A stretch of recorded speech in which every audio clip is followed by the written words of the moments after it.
Hi everyone, thank you for tuning in. And in this video, we're going to talk about yet another economic perspective of being an immigrant and being a grown adult. And I thought that would be a perfect time to kind of start on hitting kind of on the bigger subject, on the things that we start to know or notice a lot more into these YouTube videos that we are watching, which is nowadays is very popular, especially after 2020 and 2021 with all the news that is around money printing, as well as the inflation, as well as the crypto markets. So I would say a lot of teenagers, a lot of people, a lot of students are more exposed to this or these topics more than ever, and they keep hearing these different voices, these different, coming from all various alleys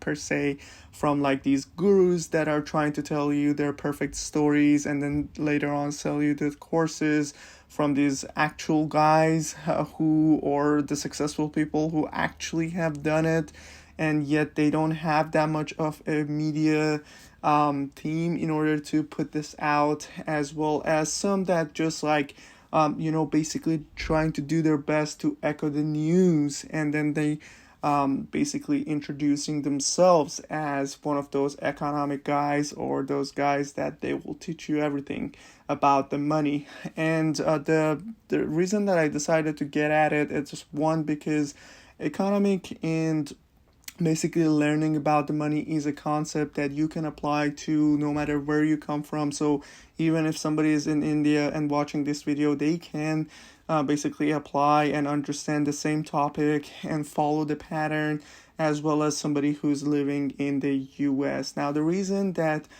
basically I am very interested in this aspect of it, the whole economic aspect of it, especially as an immigrant, it's because nobody taught me any of these, right? Of course, I watched a lot of YouTube videos, I read about them, I did my own research, but one of those important factors was that if my mom never passed away, where I had to become the head of the household and handle everything, especially when it came to money and the economic aspect of our family, I would have not really understand or know the importance of the money, or all these basically phrases that is thrown at us with these YouTube videos or with these like books that we read.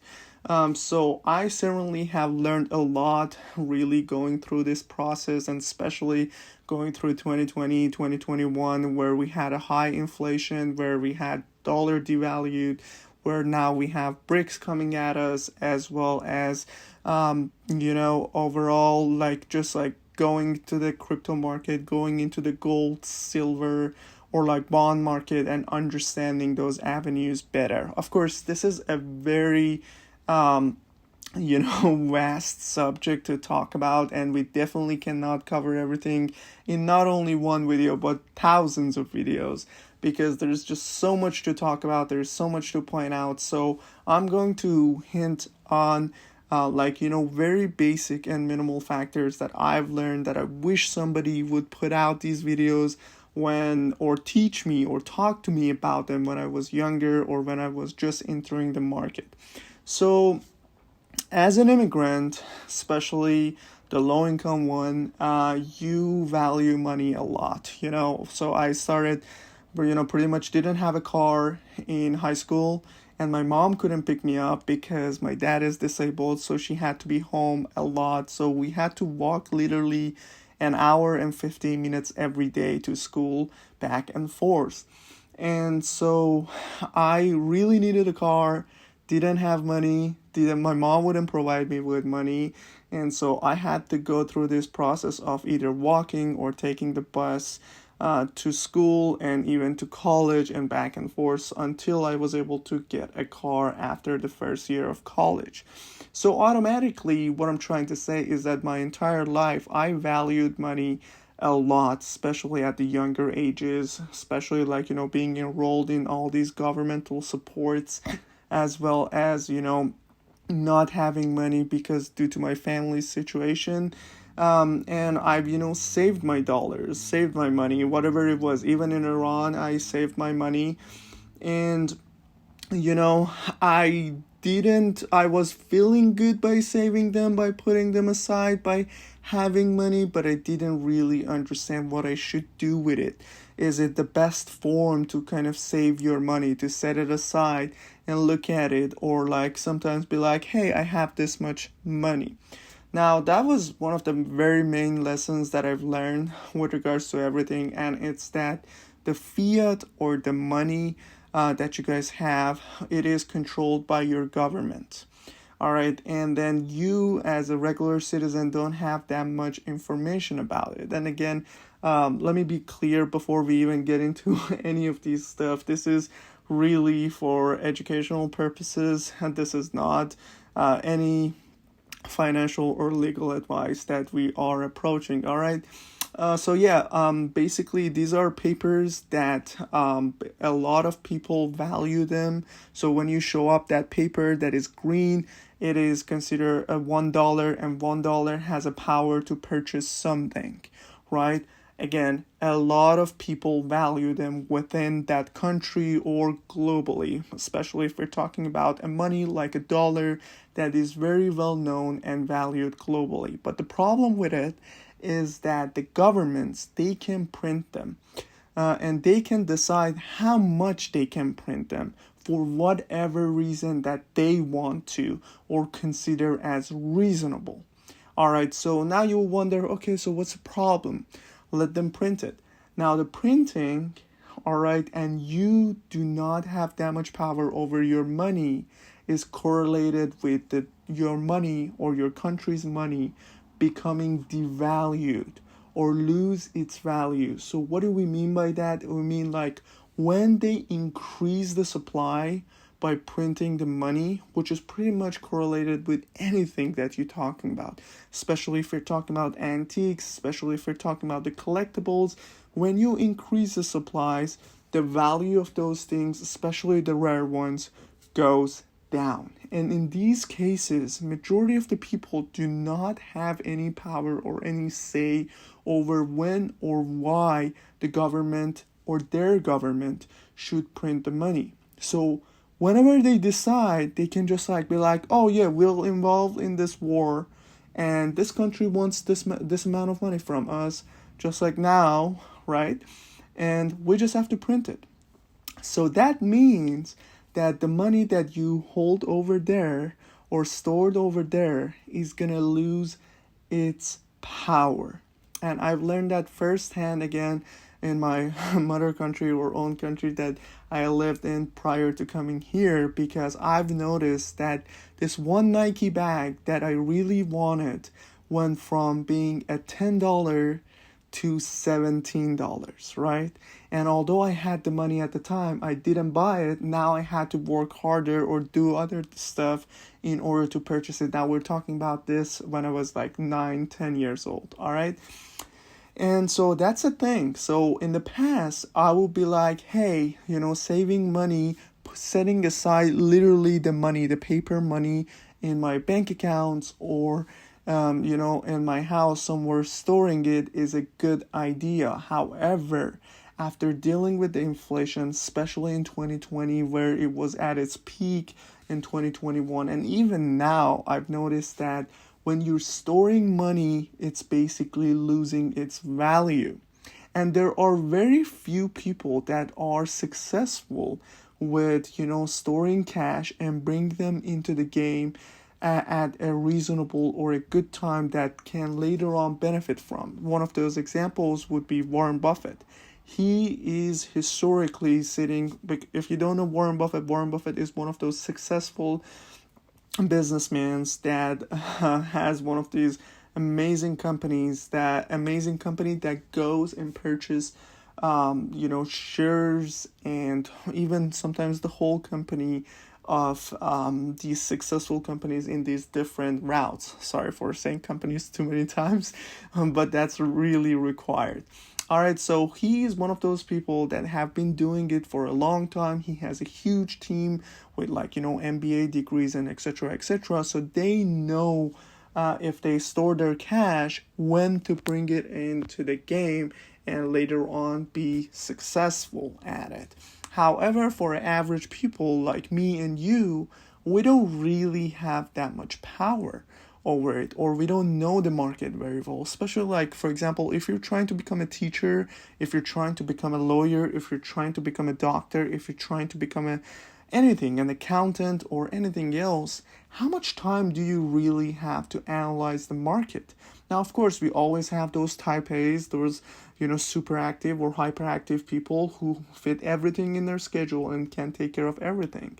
However, nowadays, the governments make sure that our lives are so complicated and they're coming at us with everything from every aspect that the majority of us don't have the time. So for us to store the cash and waiting for that right time, not knowing when is the right time to implode it into the market, is kind of scary and unpredictable for us to become successful.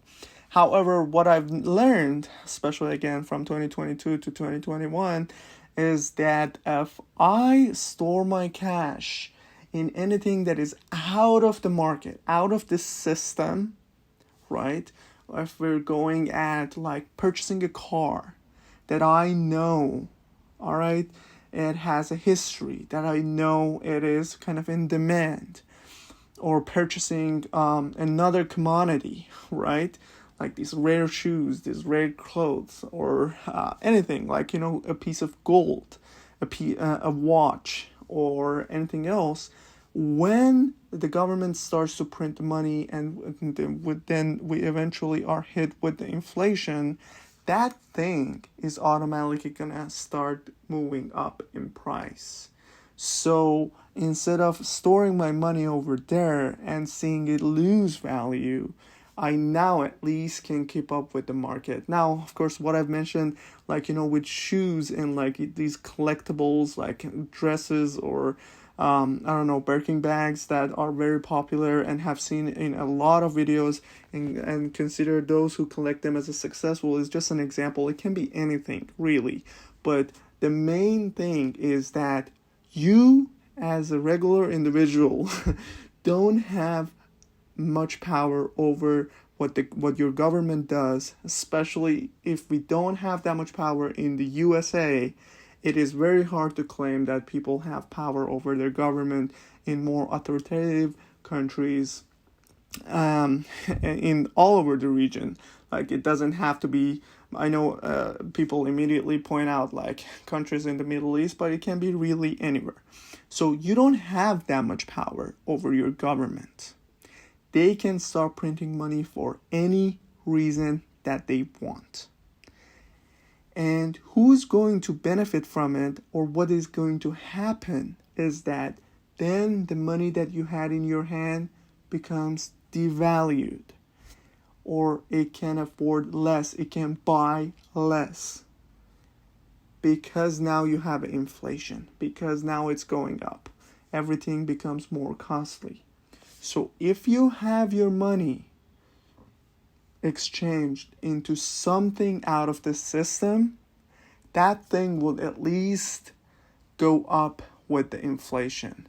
Or that's like the best case scenario.